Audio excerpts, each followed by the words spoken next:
Nah, niki sikap kados ngeten niki kita terapkan terus dalam setiap hembusan nafas niki. Fatakunu fi kulli nafasin salikan thariqan ilal haqqi subhanahu wa ta'ala. Nah, sehingga dengan begitu kita dalam setiap desahan nafas niki selalu berjalan wonten dalan ingkang nuju dhateng asalipun Gusti Allah. Nah, niki selaras kalian ingkang dipun maksud kalian dawuhipun para arifin ingkang dawuhaken ngeten at-turuqu ilallahi bi adati anfasil khalaiqi. Dalan-dalan kanggo nuju dhateng Gusti Allah itu sejumlah hembusan nafase makhluk niku. Jadi nek ngoten niki mangke nek kita hubungkan lagi kalian hikmah sakbare niki. Berarti nek ngono, setiap desahan nafas itu kesempatan. Kalau dalam hembusan nafas ini kita sudah melewatkan dengan sia-sia, berarti kita sudah melewatkan kesempatan baik.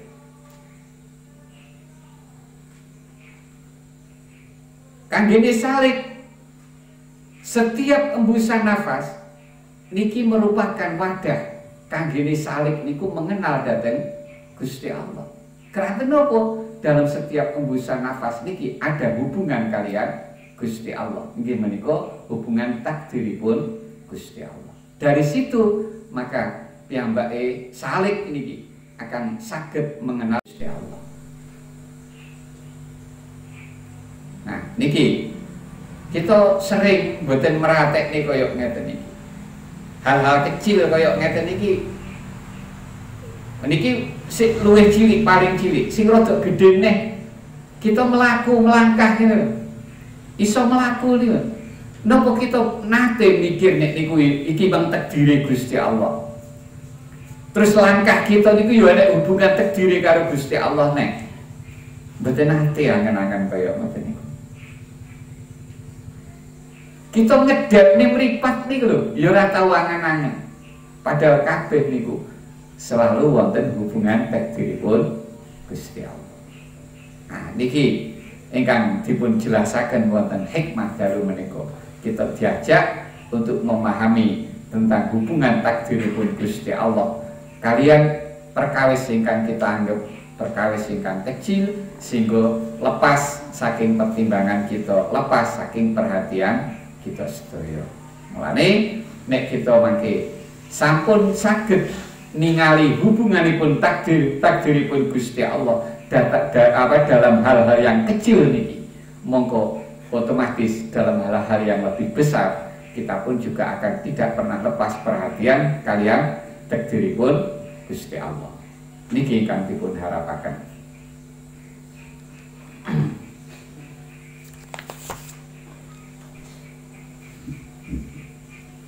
Takdir yang lebih halus. Ma min nafasin tubdihi illa walahu fika qadarun yumdihi. Tiada satu nafas yang terlepas daripada kamu, melainkan di situ pula ada takdir yang berlaku atas kamu. Hikmah 31 membahas tentang adab salik terhadap Allah yang keenam, yaitu pasrah dan ridho atas ketentuan takdir Allah. Satuan ukuran waktu yang terkecil adalah waktu sekejap atau sekali lirikan, sak kedepe mripat. Bukan sanes sak kedepe mripat, tapi satu lirikan, sak lirikan. Di atasnya ada satu kedipan mata. Ini sing rada dawane, rada amba. Dan di atasnya lagi adalah satu kali hembusan nafas. Iki rada dawane. segala sesuatu sebelum berlangsung masa berlakunya sudah berada dalam pengetahuan Allah. Terus perkawis yang akan kita alami, perkawis yang akan kita terima, perkawis yang akan kita lampahaken, utawa lingkungan apa yang terjadi pada sekitar kita, niku sederenge terjadi, niku sampun dipun pirsani kalian Gusti Allah. Gusti Allah sampun pirsa. Mulane waktu, tempat, ukuran, jumlah satuannya, apa yang akan terjadi padanya dan apa yang akan menimpa padanya, semuanya telah berada dalam pengetahuan Allah. Termasuk di dalamnya setiap embusan nafas yang keluar dari diri kita dan orang lain. Jika manusia telah mengerti bahwa setiap embusan nafas tidak terlepas dari takdir Allah, berada dalam pengetahuannya dan telah usai pencatatannya di Lauh Mahfuz, maka seharusnya ia ridho dengan ketentuan takdir yang mengalir. Embusan nafas telah selesai ditentukan jumlahnya.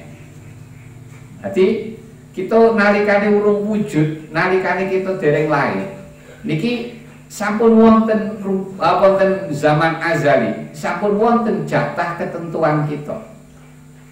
Kita besok nek wis lahir ini akan menghabiskan berapa kali nafas sampai dia mau menyelesaikan nafas yang terakhir. Niki sampai ping pira nafas niku pun diukur kali Gusti Allah, sampun ditentukan kalian Gusti Allah.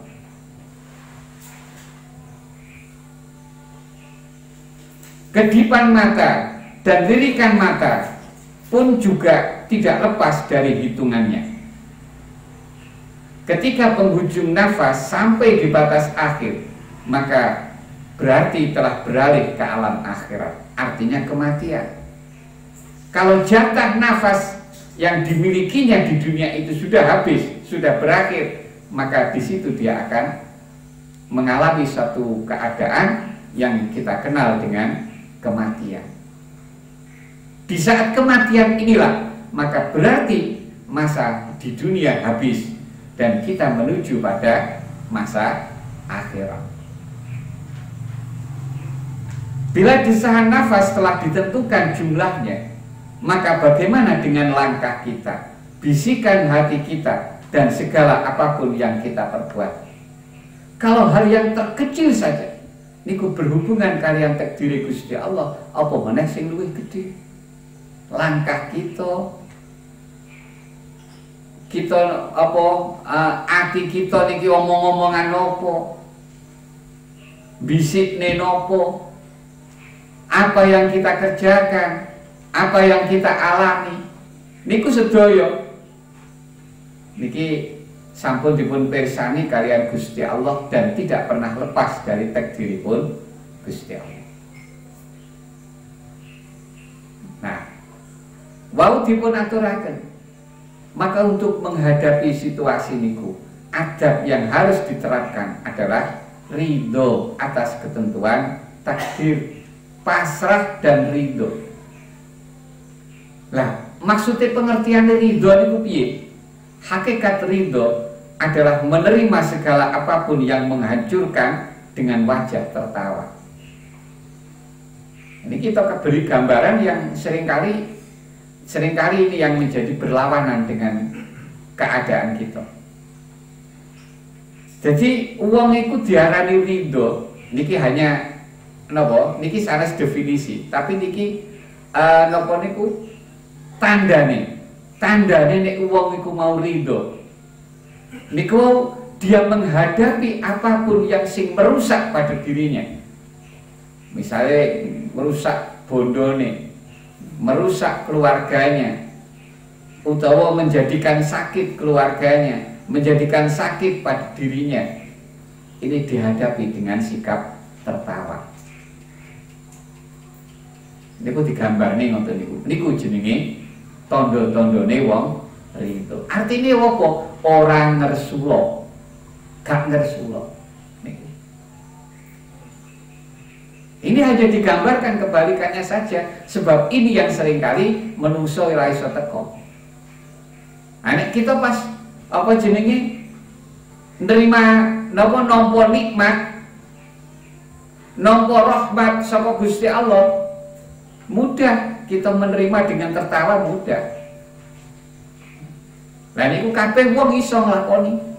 Tapi dalam hal niki ora kabeh wong iso nglakoni. Makane wong sing iso nglakoni itulah wong iku sing bener-bener ridho kalian pestane Gusti Allah.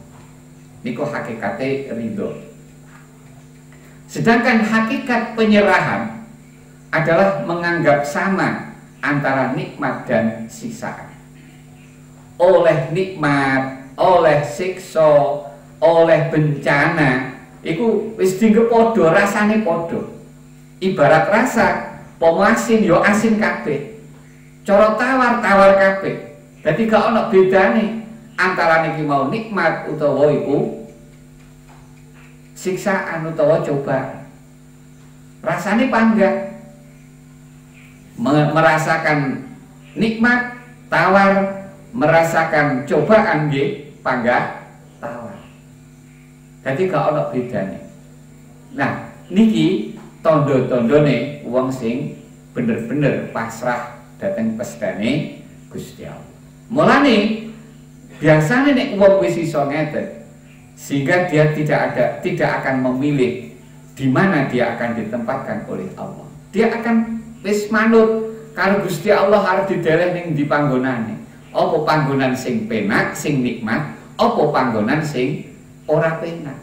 Wis gak milih. Gusti kula nyuwun sing ngeten tok mboten. Wis manut arep dideleh ning ndi sing enak utawa ora enak manut. Nah, itulah hakikat pasrah.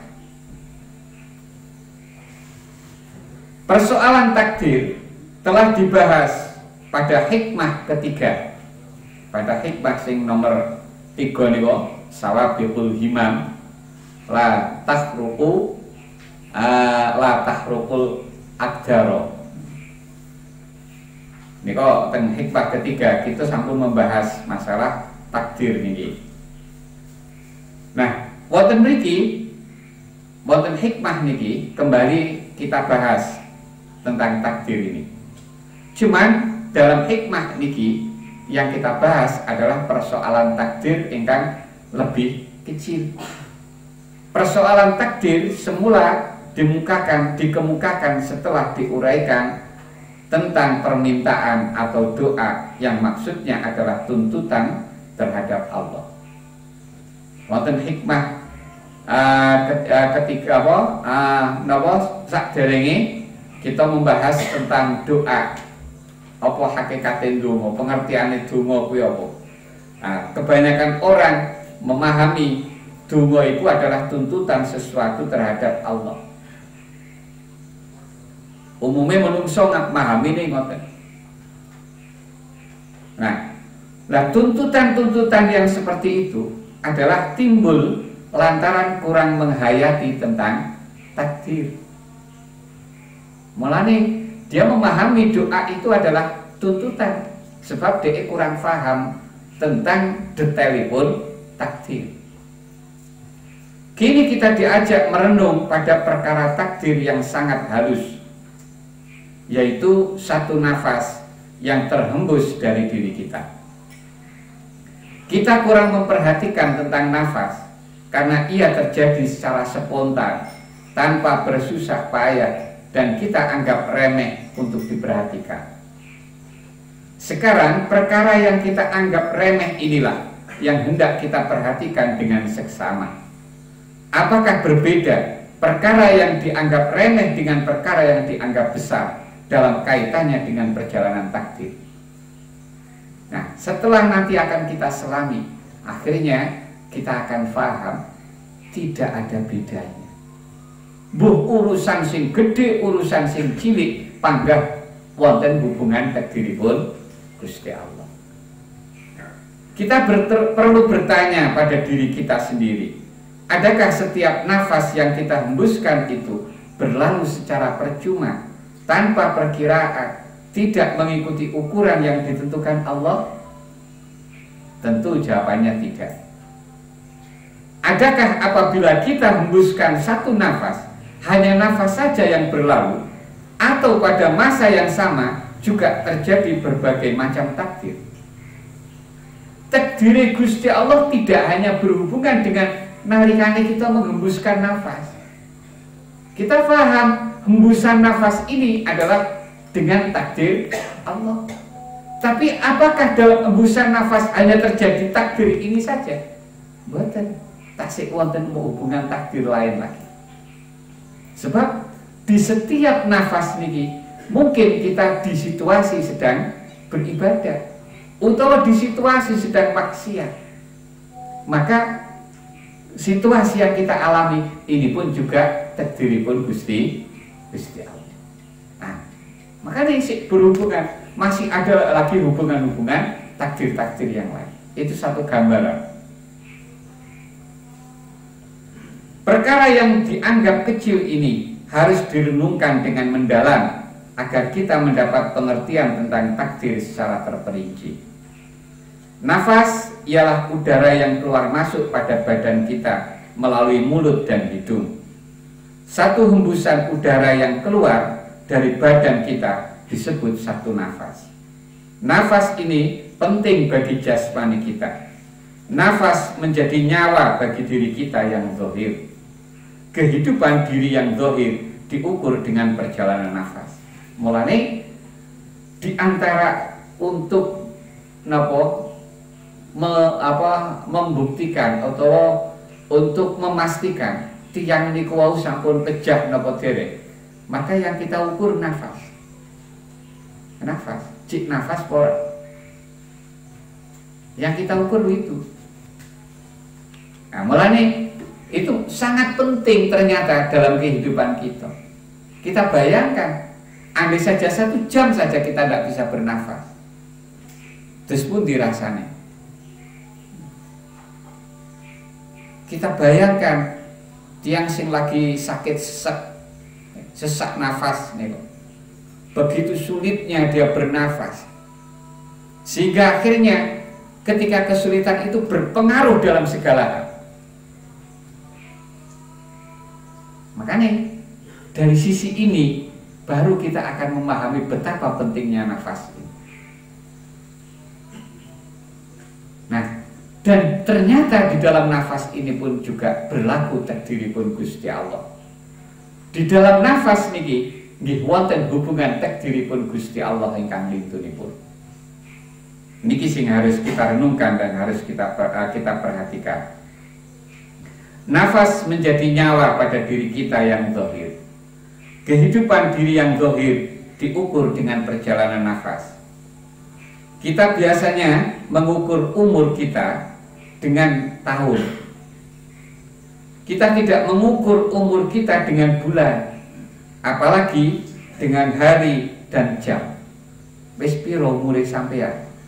Gurung enek, durung tau tumbun wong jawab pun 1000 bulan. Ora enek jawaban ngoten niku. Jawabannya mesti nganggo tahun. Apa meneh kok nganggo jam? Ora tahu. Apa meneh kok nganggo wis pirang nafas awakmu? Sing mbok lewati nafasmu ping pira wisan?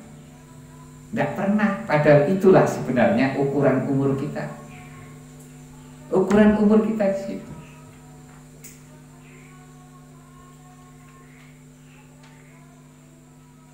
Sebenarnya ukuran yang paling tepat untuk umur ialah nafas. Berapa juta hembusan nafas, itulah umur kita.